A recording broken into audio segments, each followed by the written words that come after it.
चलिए, नमस्कार। और मैं आज पी ब्लॉक के 5वें वीडियो में आपका स्वागत करता हूं। मैं आज कुछ और एमसीक्यू और कुछ और 2 नंबर वाले सवाल लेकर आया हूं। मैं जरा ध्यान दें। पहला सवाल है कि इन पांचों में कौन मेटल है, कौन नॉन मेटल है, कौन मेटल वाइट्स है। ठीक है बाबू, मैं ज्यादातर सवाल या यूं कहूँ कि पूरे के पूरे सवाल मैं ग्रुप 15 से ही उठाया हूं। लेकिन हाँ, खासियत इस सवाल की ये है कि जितने सारे मैं सवाल लिखा हूं PYQ है, अर्थात प्रीवियस ईयर क्वेश्चन है। जरा गौर फरमाइए, मैं पहला एलिमेंट का नाम लिखा हूं नाइट्रोजन। नाइट्रोजन जो होता है वो मेटल होता है कि नॉन मेटल कि मेटलाइट्स होता है? तो नाइट्रोजन जो होता है बाबू वो होता है नॉन मेटल। ठीक है, तो वैसे आपको ऑप्शंस देंगे, मतलब सवाल 4 ऑप्शंस, उसके बाद आप आंसर लगे। तो मैं डायरेक्ट समय का ख्याल रखते हुए, दूसरा है फास्फोरस। फास्फोरस भी जो होता है बाबू वो होता है नॉन मेटल होता है। मैंने NM से नॉन मेटल लिखा है, ना कि नरेंद्र मोदी लिखा हुआ है। ठीक है, मैं अब बात करूं आर्सेनिक की। आर्सेनिक को A से डिनोट करते हैं। ठीक है बाबू, और आर्सेनिक जो होता है बाबू मेटल वाइट्स होता है। ठीक है, मेटल वाइट्स मैं पूरा लिख दूं, अन्यथा कुछ बच्चे इसको मेटल समझ बैठेंगे। हाँ ये ना, तो नाइट्रोजन और फास्फोरस नॉन मेटल होता है, आर्सेनिक मेटल वाइट्स होता है। और ये एक बात बताऊं आपको, ये है आपका एंटीमनी। इसको क्या बोलते हैं? इसको बोलते हैं एंटी मनी बोलते हैं। और इसको हम लोग SB से डिनोट करते हैं, ये भी याद रखिएगा। और ये भी एक बात पूछा है कि SB जो है किस ग्रुप से बिलोंग करता है? तो SB जो होता है ग्रुप 15 से बिलोंग करता है। हाँ जी ना जी, ध्यान रखिएगा। ठीक है, तो SB जो होता है बाबू वो भी क्या होता है? मेटल वाइट्स ही होता है। हाँ जी ना जी, ठीक है। बिस्मथ जो होता है बाबू, बिस्मथ जो होता है वो होता है मेटल। क्या होता है सर? मेटल होता है। ये सारी बातें आपको याद होनी चाहिए। मैं नाइट्रोजन की बात करूं चाहे फास्फोरस की बात करूं, दोनों के दोनों नॉन मेटल होते हैं। मैं आर्सेनिक कहूं या एंटीमनी कहूं, मेटल वाइट्स होते हैं। और बिस्मथ जो होते हैं वो मेटल होते हैं। हाँ जी ना जी, इस बात का ध्यान रखिए। चलिए, मैं 2 कंपाउंड का नाम लिखा हूं जिसे आप पोटेशियम नाइट्रेट कहते हैं या सोडियम नाइट्रेट कहते हैं। लेकिन एक बार MCQ में आया है, इन दोनों का कॉमन नेम आ चुका है। ठीक है बाबू, तो मैं बता दूं KNO3 का जो नाम होता है वो होता है Indian salt Peter. Indian salt Peter होता है। इंडियन सॉल्ट पीटर किससे कहते हैं? तो KNO3। तो ऐसे भी आया कि what is the common name of KNO3 या what is the another name of potassium nitrate. इस बात का ख्याल रखिए आप सभी। ठीक है, ये सारे हैं जो MCQ हैं। हाँ है ना। चलिए, एक और मैं बता दूं NaNO3 का नाम। ठीक है, तो इसका नाम है बाबू चिली सॉल्ट पीटर। क्या है ये? चिली सॉल्ट पीटर नाम है इसका। तो दोनों का नाम याद रखिए। मैं फिर से एक बार रिवीजन करा दूं आपको जानकारी के लिए कि नाइट्रोजन और फास्फोरस नॉन मेटल होता है, एंटीमनी और आर्सेनिक आपको मेटल वाइट्स होता है, और बिस्मथ जो होता है मेटल होता है। मैं यदि इंडियन सॉल्ट पीटर के यदि ख्याल आ जाए हमारे जहन में तो उसको मैं बोलूंगा KNO3। चिली सॉल्ट पीटर यदि हमारे जहन में आ जाए तो मैं बोलूंगा उसके NaNO3। इस तरह से बार बार बोलते आप लोग याद रखें आप सभी। ठीक है, अब मैं बात कर रहा हूं ऑर्डर। हाँ ये ना। चलिए, तो मैं ऑर्डर बताता हूं स्टेबिलिटी ऑफ हाइड्राइड्स की। किसके? स्टेबिलिटी ऑफ हाइड्राइड्स में विशेष तरीके से मैं यहां ग्रुप 15 में लिख देता हूं। इस बात का ख्याल रखिए जनाब, मैं ग्रुप 15 के हाइड्राइड्स के स्टेबिलिटी के बारे में बात कर रहा हूं। तो ग्रुप 15 के स्टेबिलिटी ऑफ हाइड्राइड्स के बारे में बता दूं तो ये घटता है बाबू। क्या होता है? डिक्रीजेज। तो यदि आपसे पूछा जाए कि ग्रुप 15 की हाइड्राइड्स की स्टेबिलिटी क्या होती है तो आप क्या बोलोगे? घटता है। ठीक है बाबू, यदि मैं आपको बेसिसिटी की बात करूं, sir basicity of hydrides of group 15 is also decreases, तो ये भी क्या होता है जनाब? घटता है। ये सारी बातें आपको याद होनी चाहिए। हाँ या ना। मैं फिर बार बार रिपीट कर दूं, ग्रुप 15 की बात कर रहा हूं मैं। Reducing character of hydrides, hydrides की रिड्यूसिंग कैरेक्टर का ऑर्डर क्या होता है? तो ये होता है सर इंक्रीजेज। क्या होता है सर? इंक्रीजेज। मैं जितनी शालीनता से मैं आपको बता रहा हूं उतनी शालीनता से आप लिखें और बार बार याद रखें। मैं फिर एक बार पुनः रिवीजन कराता हूं आपको। नाइट्रोजन कहूं या फास्फोरस कहूं, आप इसे नॉन मेटल कहें। आर्सेनिक कहूं या एंटीमनी कहूं, आप इसे मेटल वाइट्स कहें। और यदि मैं कभी भी आपको बिस्मथ के बारे में कहूं तो आप उसे मेटल कहें, है ना। और एक और बात आपको बता दूं, यदि इंडियन सॉल्ट पीटर कहूं तो आप KNO3 कहें, चिली साइल्ट पीटर कहूं तो आप इसे NaNO3 कहें। यदि आपसे ऑर्डर पूछे ग्रुप 15 के हाइड्राइड्स की तो पहला है स्टेबिलिटी ऑफ हाइड्राइड्स, घटता है। बेसिसिटी के हाइड्राइड्स की स्टेबिलिटी कहेगा तो घटता है। रिड्यूसिंग कैरेक्टर ऑफ हाइड्राइड्स कहेगा तो बढ़ता है। जनाब ये बार बार आप बोलते बोलते इसे याद कर जाइए, हाँ या ना, ठीक है बात। अब देखिए जरा, ये 2 नंबर में एक बार सवाल आया है प्रिपरेशन ऑफ डाइनाइट्रोजन। तो मैं आपको बताता हूं, पहला रिएक्शन है बाबू NH4Cl। NH4Cl का रिएक्शन NaNO2 के साथ कराया गया है।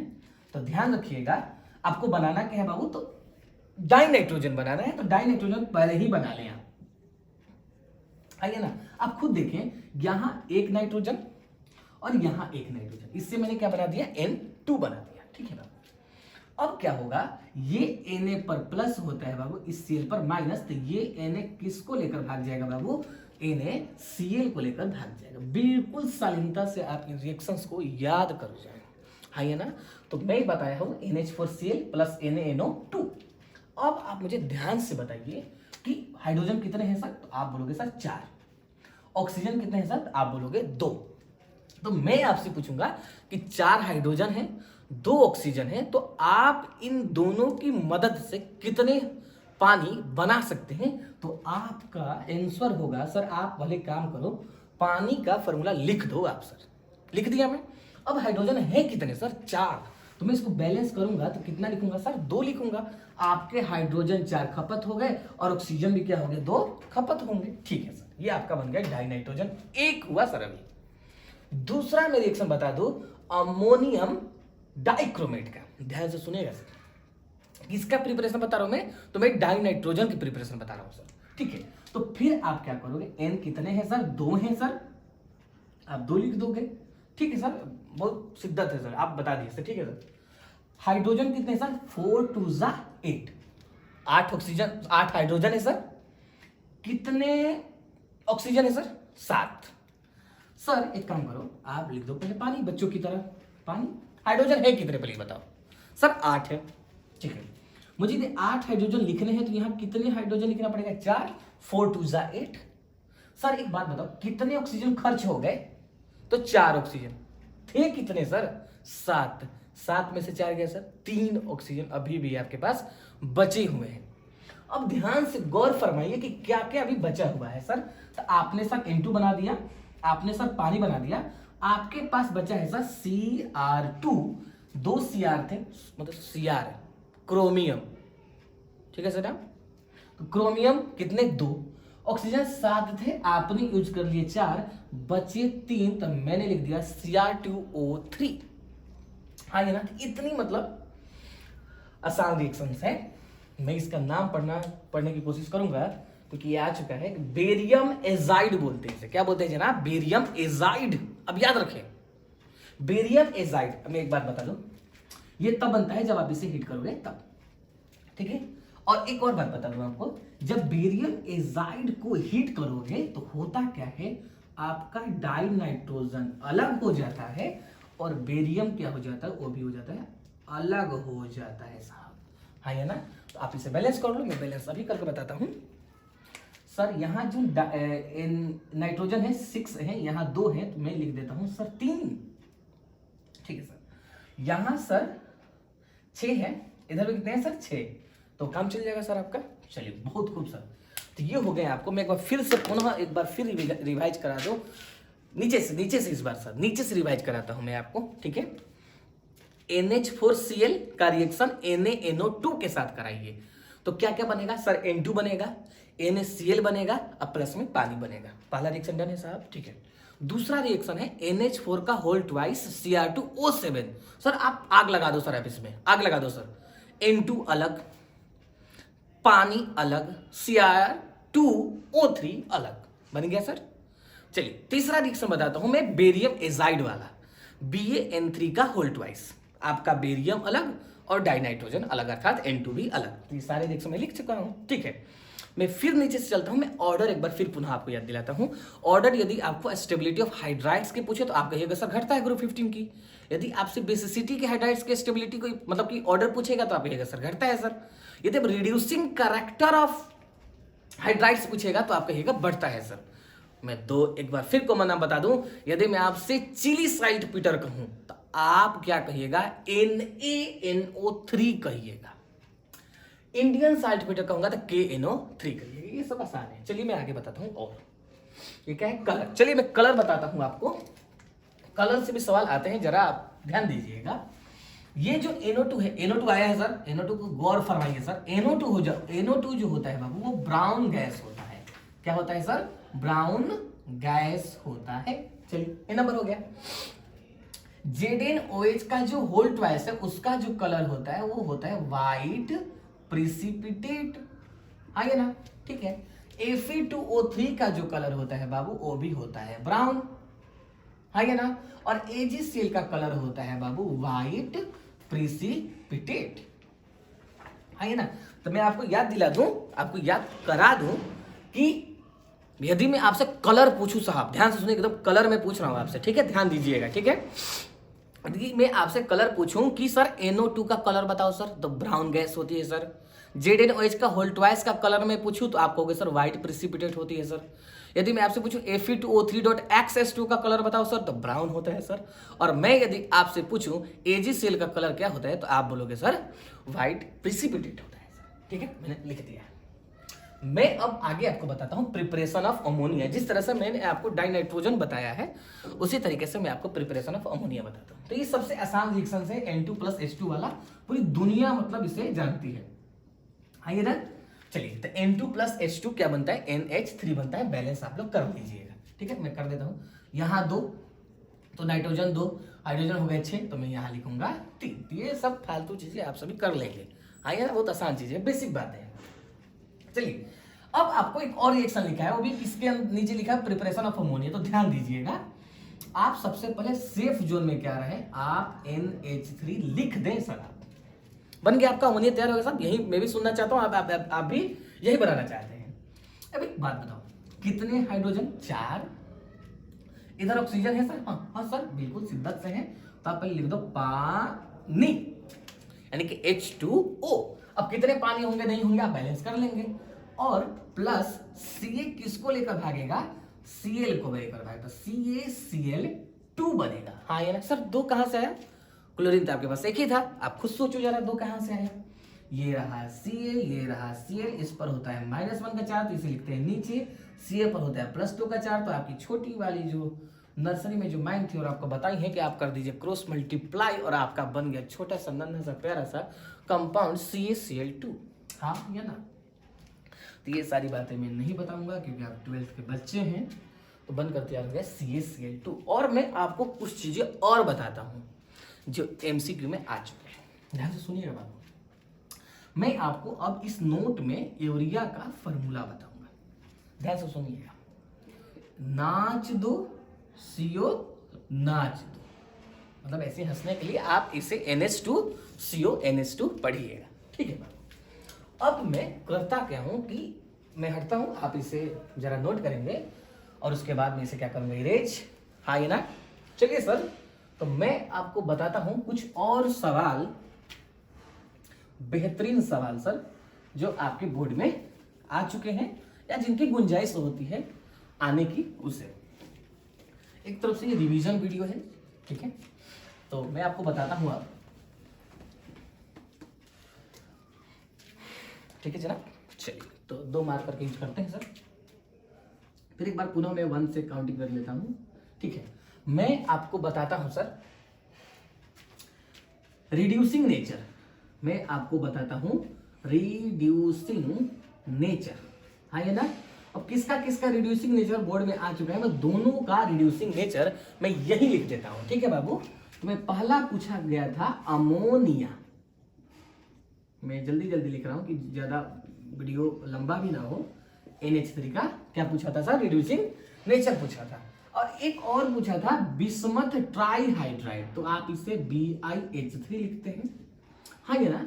तो इससे का पूछा गया था कि रिड्यूसिंग नेचर कैसा होता है ये, है ना, कौन कम कौन ज्यादा होता है। तो ये इसका आंसर होगा अमोनिया जो होता है माइल्ड रिड्यूसिंग नेचर होता है, ठीक है। इसकी जो रिड्यूसिंग नेचर होती है बहुत ही कम, माइल्ड। और BiH3 का क्या होता है, स्ट्रॉन्ग रिड्यूसिंग नेचर होता है, ठीक है। ये एक बार आया था। चलिए अब मैं आपको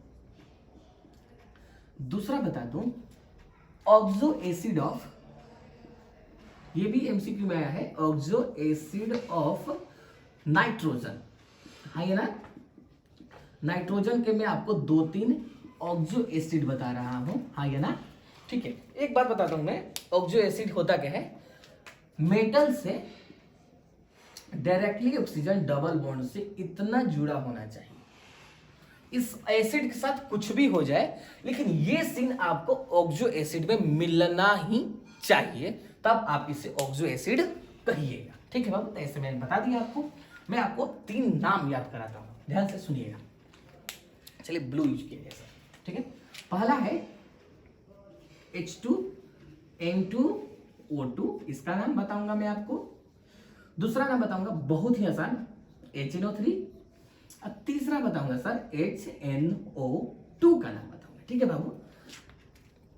गौर फरमाइएगा, H2N2O2 का नाम है hypo nitrous acid, hyponitrous acid, ठीक है। आप याद कर लेंगे H2N2O2 का नाम होता है हाइपोनाइट्रस एसिड, ठीक है बाबू।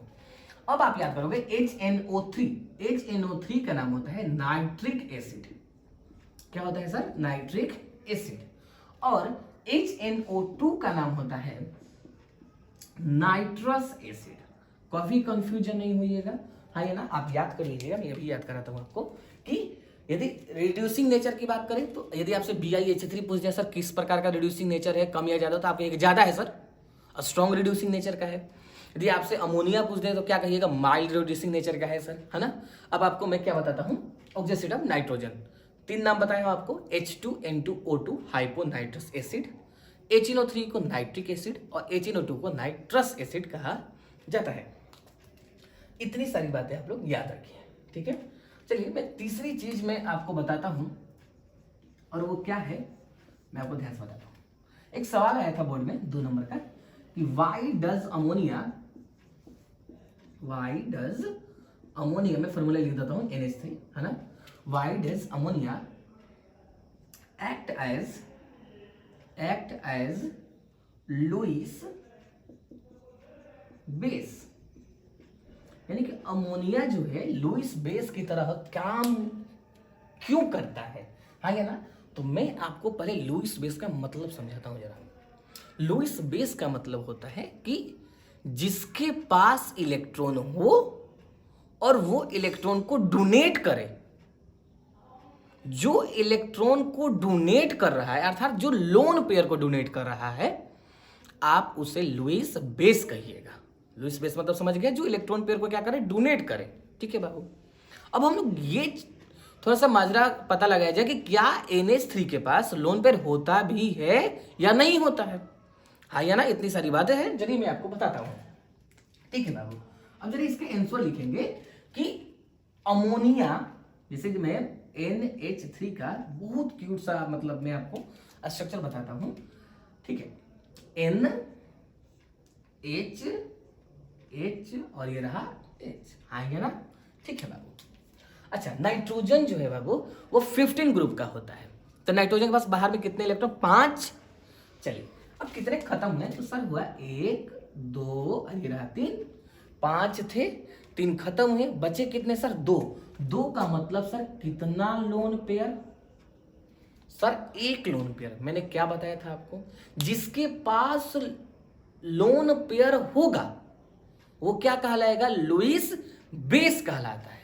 जो अपने लोन पेयर को डोनेट करे, है सर तो डोनेट कर देंगे सर, क्या दिक्कत है, हाँ या ना। लेकिन इस सवाल का आंसर हो गया, तो आप लोग लिख दोगे कि ammonia has a lone pair which donate the lone pair, ठीक है। अब जरा इसका एक और सवाल का आंसर दे दो यहीं पर, है ना। मैं हाइब्रिडाइजेशन भी बता देता हूं यहीं पर। ये जो अमोनिया है बाबू, मतलब कि नाइट्रोजन जो कितने सिग्मा सिग्मा बॉन्ड बना रखा है सर? तो एक, मतलब 3 बना रखा है, 1 2 3। कितने लोन पर सर? 1। सर हाइब्रिडाइजेशन जो होता है सर sp3 होता है, तो इसका भी आंसर मैं दे दिया।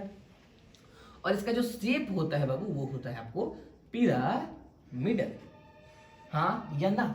तो ये सारी बातें आपको याद रखनी पड़ेगी कि अमोनिया के पास लोन पेयर होता है जो करता क्या है कि लोन पेयर को डोनेट करता है, ठीक है। तो उसी को हम लोग इसी वजह के कारण से, इसी वजह से इसको क्या बोला जाता है? लुईस बेस कहा जाता है, ठीक है। एक सवाल और मैं आपको करा दूं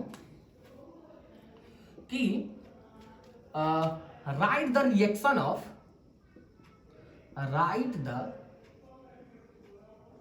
रिएक्शन ऑफ सोडियम एजाइड। ये सारे सवाल बाबू आपके बोर्ड में आए हैं, जरा ध्यान दीजिए। मैं अभी एक तरफ में बता रखा था अभी कुछ मिनट पहले ही बेरियम एजाइड का रिएक्शन। तो उसमें क्या बता रखा था मैंने कि BaN3 का होल ट्वाइस आप उसे हीट जब कर रहे थे तो डाई नाइट्रोजन अलग हो रहा था और बेरियम अलग हो रहा था। सिमिलर रिएक्शंस आप किसके साथ करोगे? सोडियम एजाइड के साथ करोगे, ठीक है। हाँ, तो मैं बता दूं आपको सोडियम एजाइड का NaN3, this is the formula of sodium azide. जब आप इसे हीट करोगे तो सेम सीन सर, N2 अलग हो जाएगा और क्या अलग हो जाएगा सर? सोडियम अलग हो जाएगा। सर आप इसे बैलेंस कर दो, तो मैं बैलेंस कर देता हूं सर। यहाँ 3 है तो इधर 2 है, यहाँ मैं लिख देता हूँ 3 6 हो गया, इधर हो गया sir 6 nitrogen 6 nitrogen, 2 sodium 1 sodium इधर, तो यहाँ भी कर दिया मैं 2 सोडियम, हाँ या ना? तो बेरियम एजाइड वाला यदि याद है आपको तो आप सोडियम एजाइड के भी रिएक्शन आप पुनः लिख दोगे, ठीक है सर। एक सवाल और है सर, हाँ या ना? यदि ज्यादा हो रहा होगा तो आप रुक कर वीडियो जरूर पढ़ें, क्योंकि सारे सवाल बहुत ही आसान है सर, हद से ज्यादा आसान है। तो मैं आपको जानकारी के लिए बताऊं, ठीक है। तो सवाल क्या था? Why N2 is less reactive at, मैं RT लिख देता हूं जल्दी जल्दी बाबू, है ना? Room temperature. Why N2 is less reactive at room temperature, हाँ या ना? तो ध्यान से सुनिएगा जरा, मैं एक बात बताता हूं आपको। नाइट्रोजन के पास इतनी खासियत होती है कि वह होता है साइज में छोटा, ठीक है। तो नाइट्रोजन सिंगल भी बॉन्ड बनाता है और नाइट्रोजन खुद के साथ ट्रिपल बॉन्ड भी बनाता है। ध्यान सुनिएगा, तो जब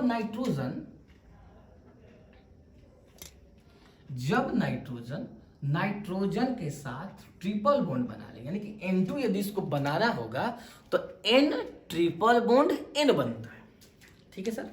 सर एक बात बताओ, आप पागल बना रहे हो। पहली बात होता क्या है कि नाइट्रोजन के पास 5 इलेक्ट्रॉन होते हैं, आपने खर्च कितने किए सर? तो 1 2 3 इस नाइट्रोजन के खर्च हुए, 1 2 3 इस नाइट्रोजन के खर्च हुए। तो सर इस नाइट्रोजन के पास 5 थे, 3 खत्म, कितने बचे सर? 2 बचे का मतलब क्या हुआ? 1 लोन पेयर। इसके पास बचे कितने सर? उतने ही बचे जितने उसके पास बचेंगे, तो 1 लोन पेयर दोनों के पास हुआ। तो होता क्या है कि यदि आप रूम टेम्परेचर की बात करिएगा तो यदि आप इन 3 बॉन्ड को तोड़ने में, होता क्या है कि इसकी जो एक वर्ड यूज कर रहा हूं मैं, bond dissociation,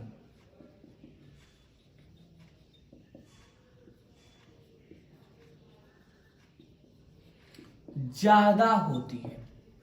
bond dissociation enthalpy क्या होती है? ज्यादा होती है। सर ऐसा क्यों? सर एक सिग्मा बॉन्ड को तोड़ना, अर्थात एक सिंगल बॉन्ड को तोड़ना, या मैं 3 को बॉन्ड को तोड़ूं, सबसे ज्यादा कठिनाई किसमें आएगी? तो आप बोलोगे सर ट्रिपल बॉन्ड वाले में, हाँ या ना? तो इसमें एनर्जी क्या लगेगी? ज्यादा लगेगी। इसीलिए क्या होता है, रूम टेम्परेचर पर N2 जो होता है उतनी रिएक्टिविटी नहीं दर्शाता है। हाँ, किसकी वजह से?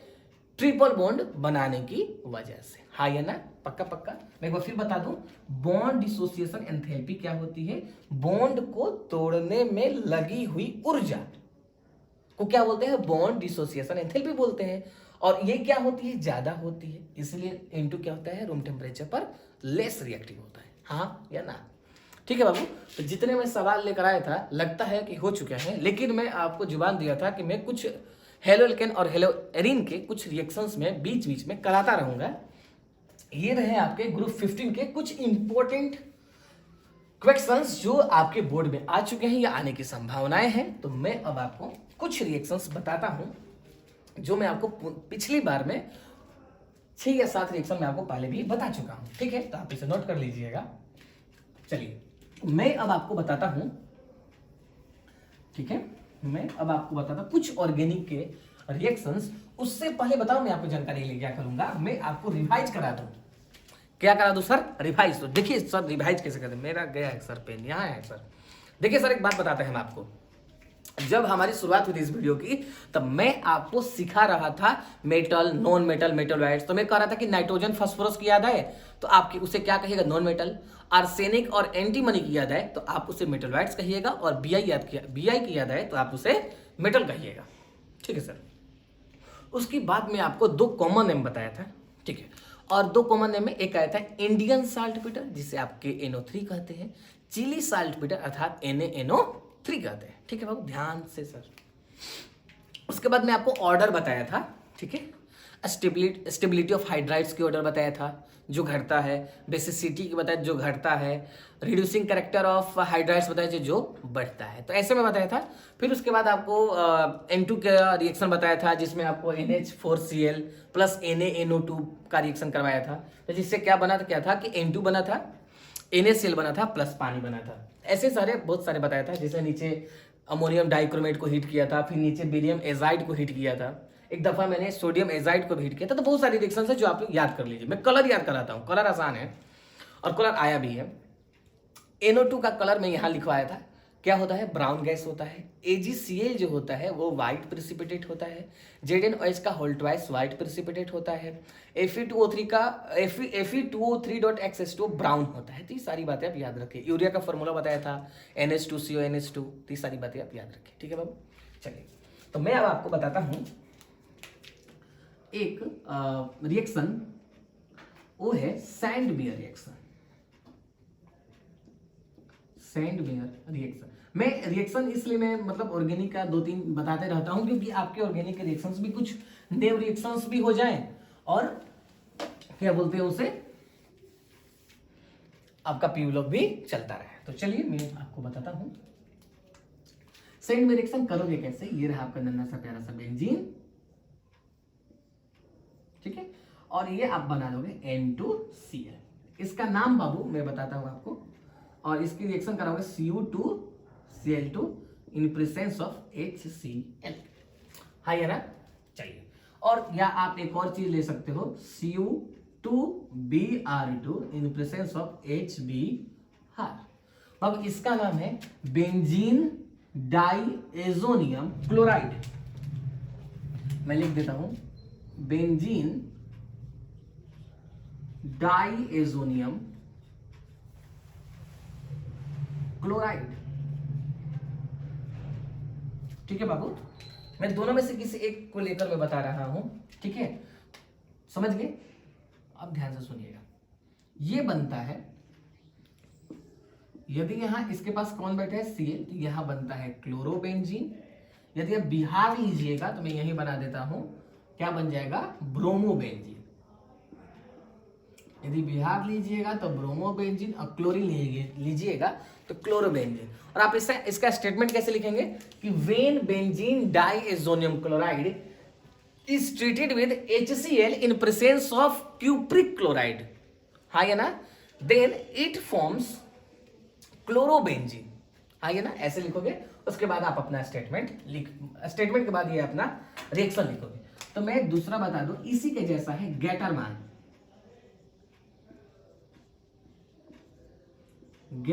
रिएक्शन।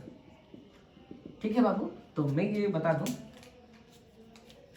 ये है आपका, फिर पुनः वही चलेगा, बेंजीन डाइएजोनियम क्लोराइड, आगे ना, इसका रिएक्शन करूंगा मैं बाबू CuHCl के साथ या CuH बिहार के साथ। रिएजेंट याद करना हद से ज्यादा जरूरी है ना।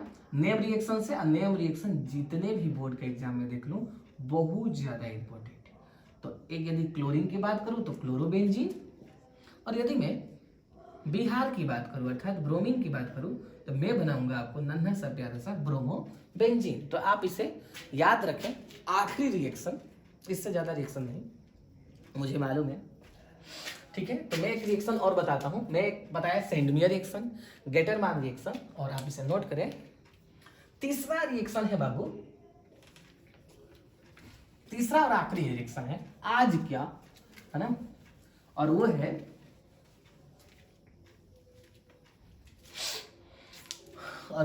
बाबू, वो है बाल्ज स्कीमैन रिएक्शन। बाबू हिंदी इंग्लिश को भी कहूं बात वही हो गया, है ना, नाम है सारे वैज्ञानिक का, तो हिंदी इंग्लिश क्या करना है, ठीक है। तो मैं आपको बताता हूँ, बाल्ज स्कीमैन आखिरी रिएक्शन है।